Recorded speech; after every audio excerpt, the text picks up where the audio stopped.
നമസ്കാരം, അനിൽകുമാർ ഇക്കോൺ ലാബിലേക്ക് ഏവർക്കും സ്വാഗതം. ഇന്ന് നമ്മൾ കാണാൻ പോകുന്നത് +1 തുല്യത മലയാളം പരീക്ഷ എഴുതാൻ പോകുന്ന പഠിതാക്കൾക്ക് വേണ്ടി മലയാളത്തിലെ രണ്ടാമത്തെ ചാപ്റ്റർ അനർഘ നിമിഷം വൈക്കം മുഹമ്മദ് ബഷീർ എഴുതിയ കഥയുടെ പ്രധാനപ്പെട്ട ചോദ്യങ്ങളും ഉത്തരങ്ങളുമാണ് ഉൾപ്പെടുത്തിയിരിക്കുന്നത്. ഇതിൽ ഒരു എസ്സേ നമുക്ക് ചോദിക്കാൻ സാധ്യത വളരെ കൂടുതലാണ്. അപ്പോൾ എസ്സേ പഠിക്കണം. അതുപോലെ തന്നെ പ്രധാനപ്പെട്ട 2 ചോദ്യങ്ങളാണ് ഇന്ന് നിങ്ങൾക്ക് ഈ ഒരു വീഡിയോയിലൂടെ പങ്കുവെക്കുന്നത്. അതിൽ ഒന്നാമത്തെ ചോദ്യം, അവസാന യാത്രയ്ക്കുള്ള സമയം അടുത്തെന്ന് കഥാനായകന് തോന്നുന്നതായി അനർഘ നിമിഷം എന്ന കഥയിൽ സൂചിപ്പിക്കുന്നത് എങ്ങനെ? അവസാന യാത്രയ്ക്കുള്ള സമയം അടുത്തെന്ന് കഥാനായകന് തോന്നുന്നതായി അനർഘ നിമിഷം എന്ന കഥയിൽ സൂചിപ്പിക്കുന്നത് എങ്ങനെ? ആൻസറാണ്, തൻ്റെ ഉള്ളിൽ വേർപാടിൻ്റെ ഓർമ്മ അന്തരംഗം പൊട്ടുമാറ് വിങ്ങി നിൽക്കുമ്പോഴും സുഹൃത്തുക്കൾ അത് മനസ്സിലാക്കാതെ തമാശകൾ പറഞ്ഞ് ചിരിപ്പിക്കുവാൻ പ്രേരിപ്പിക്കുന്നു. ആ ചിരിയിലുള്ള ദുഃഖത്തിൻ്റെ മുഴക്കം ആരും അറിയുന്നില്ല. പരമാത്മാവ് ഇക്കാലമത്രയും തന്നെ അപാര കാരുണ്യത്തോടെ സ്നേഹിച്ചതിൽ കഥാകാരന് നന്ദിയുണ്ട്. ഓരോ ജീവിതവും ദൈവത്തിൻ്റെ തെരഞ്ഞെടുപ്പും കാരുണ്യവുമാണെന്ന മഹാസത്യം ബഷീർ ഓർമ്മിപ്പിക്കുന്നു.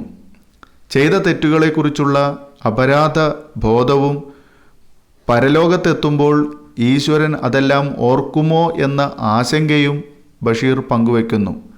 തനിക്ക് സംഭവിച്ച തെറ്റുകൾക്കെല്ലാം കാരണം അറിവില്ലായ്മയാണ് എന്നും തന്നോട് ക്ഷമിക്കണമെന്നുമുള്ള യാചന ഇവിടെയുണ്ട്.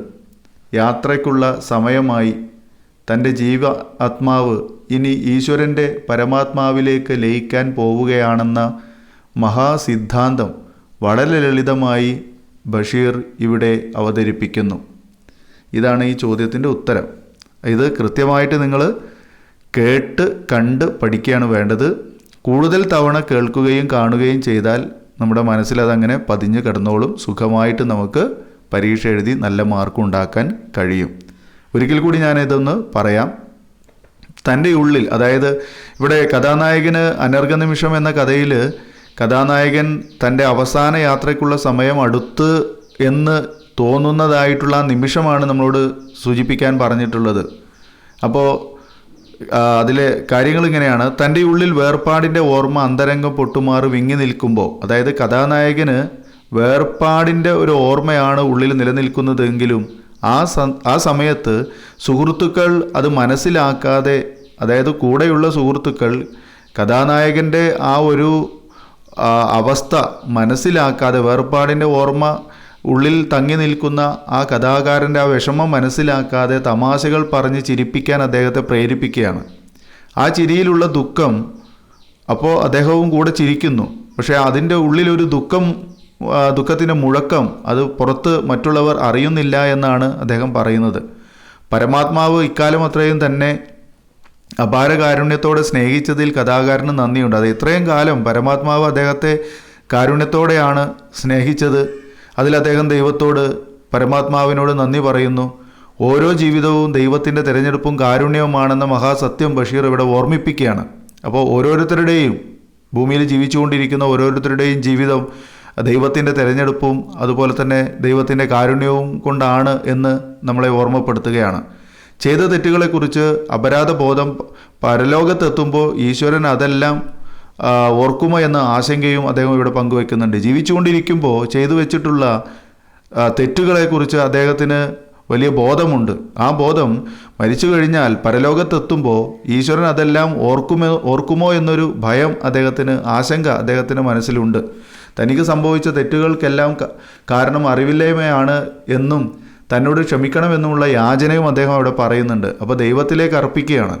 താൻ ജീവിച്ചുകൊണ്ടിരിക്കുമ്പോൾ ചെയ്ത തെറ്റുകളെല്ലാം തൻ്റെ അറിവില്ലായ്മ കൊണ്ട് സംഭവിച്ചതാണെന്നും അതിൻ്റെ ആ തെറ്റുകൾ പരലോകത്തെത്തുമ്പോൾ ക്ഷമിക്കണമെന്നും പരലോകത്തെത്തുമ്പോൾ അതിന് ക്ഷമ ഉണ്ടാകണമെന്നും ദൈവത്തോട് അദ്ദേഹം യാചിക്കുകയാണ്.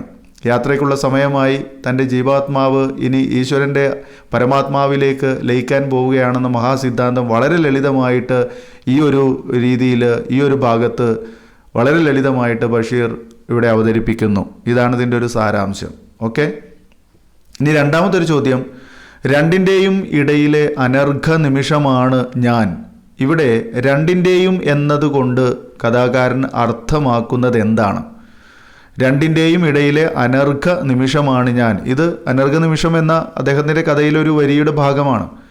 ഇതിൽ ഈ രണ്ടിൻ്റെയും എന്ന വാക്കുകൊണ്ട് എന്താണ് കവി അർത്ഥമാക്കുന്നത് എന്നാണ് ചോദ്യം. ചെറിയൊരു ചോദ്യമാണ്. യാത്രയ്ക്കുള്ള സമയമായി, അവസാനം നീ മാത്രമായി അവസാനിക്കാൻ പോവുകയാണ്. ജനനത്തിനും മരണത്തിനും ഇടയിലുള്ള അനർഘ നിമിഷങ്ങളാണ് ജീവിതം എന്ന് കഥാകൃത്ത് നമ്മെ ഓർമ്മിപ്പിക്കുന്നു. ഈ കഥാകൃത്ത് ഇവിടെ ഈ രണ്ടിൻ്റെയും ഇടയിൽ എന്നതുകൊണ്ട് ഉദ്ദേശിക്കുന്നത് ജനനത്തിനും മരണത്തിനും ഇടയിലുള്ള ഈ നിമിഷങ്ങളാണ്. യാത്രയ്ക്കുള്ള സമയമായി എന്ന് വെച്ചാൽ ഇവിടുന്ന് ഭൂമിയിൽ നിന്ന് വിട്ടുപോകാനുള്ള സമയമായി, അവസാനം നീ മാത്രമായി അവസാനിക്കാൻ പോവുകയാണ്. ജനനത്തിനും മരണത്തിനും ഇടയിലുള്ള അനർഘ നിമിഷങ്ങളാണ് ജീവിതം എന്ന് കഥാകൃത്ത് നമ്മെ ഓർമ്മിപ്പിക്കുകയാണ്. അതാണ് ഈ രണ്ടിൻ്റെയും ഇടയിലുള്ള അനർഘ നിമിഷം എന്നതുകൊണ്ട് അദ്ദേഹം അർത്ഥമാക്കുന്നത്. ഓക്കെ, കഥാഭാഗത്തിലെ യാത്ര അന്ത്യയാത്രയാണ്. ഇത്രയും കാര്യങ്ങളാണ് ഈ ഏറ്റവും പ്രധാനപ്പെട്ട രണ്ട് ചോദ്യങ്ങൾക്കുള്ള ഉത്തരമാണ് ഇപ്പോൾ നൽകിയത്. ഇനി നമ്മൾ അതിൻ്റെ ഒരു എസ്സേ ചോദ്യം ഇതിൽ നിന്ന് എന്തായാലും നിങ്ങൾക്ക് പരീക്ഷയ്ക്ക് വരുന്നതാണ്. അത് എന്തായാലും നിങ്ങൾ പഠിക്കണം. അനർഘ നിമിഷം എന്ന പാഠഭാഗത്തെ ആസ്പദമാക്കി ജീവിതത്തെയും മരണത്തെയും കുറിച്ച് ബഷീറിനുള്ള ദർശനം വിശകലനം ചെയ്ത് ഉപന്യാസം തയ്യാറാക്കുക എന്നാണ്. അപ്പോൾ അനർഘ നിമിഷം എന്ന പാഠഭാഗത്തെ ആസ്പദമാക്കിയൊരു ഉപന്യാസം തയ്യാറാക്കുക എന്ന് പറഞ്ഞാലോ, അല്ലെങ്കിൽ അനർഘ നിമിഷം എന്ന പാഠഭാഗത്തെ ആസ്പദമാക്കി ജീവിതത്തെയും മരണത്തെയും കുറിച്ച് ബഷീറിൻ്റെ ആശയം വിശകലനം ചെയ്തുകൊണ്ടൊരു ഉപന്യാസം തയ്യാറാക്കുക എന്ന് പറഞ്ഞാലോ, ഏത് രീതിയിൽ ചോദ്യം വന്നാലും ഉത്തരം ഒന്നേ ഉള്ളൂ. ആ ഉത്തരം നമ്മൾ അടുത്ത ഒരു വീഡിയോയിൽ നിങ്ങൾക്ക് തരുന്നതാണ്. അപ്പോൾ ഇത് നിങ്ങൾ നന്നായിട്ട് പഠിക്കുക.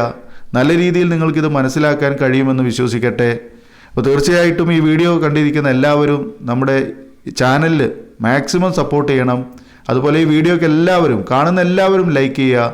അതുപോലെ മാക്സിമം ഷെയർ ചെയ്യുക. ആദ്യമായിട്ടാണ് നമ്മുടെ ചാനൽ കാണുന്നതെങ്കിൽ ഒന്ന് സബ്സ്ക്രൈബ് ചെയ്യണം. അതിനടുത്തുള്ള ബെൽ ബട്ടൺ ഓൾ എന്ന് അമർത്തിക്കഴിഞ്ഞാൽ നിങ്ങൾക്ക് എല്ലാ വീഡിയോകളും നിങ്ങളുടെ ഫോണിൽ ലഭിക്കുന്നതാണ്. ഓക്കെ, ഇനി നമുക്ക് വീണ്ടും പുതിയ ഒരു ടോപ്പിക്കുമായി അടുത്തൊരു വീഡിയോയിൽ കാണാം. വീഡിയോ കണ്ടിരുന്ന എല്ലാവർക്കും നന്ദി. Thanks for watching.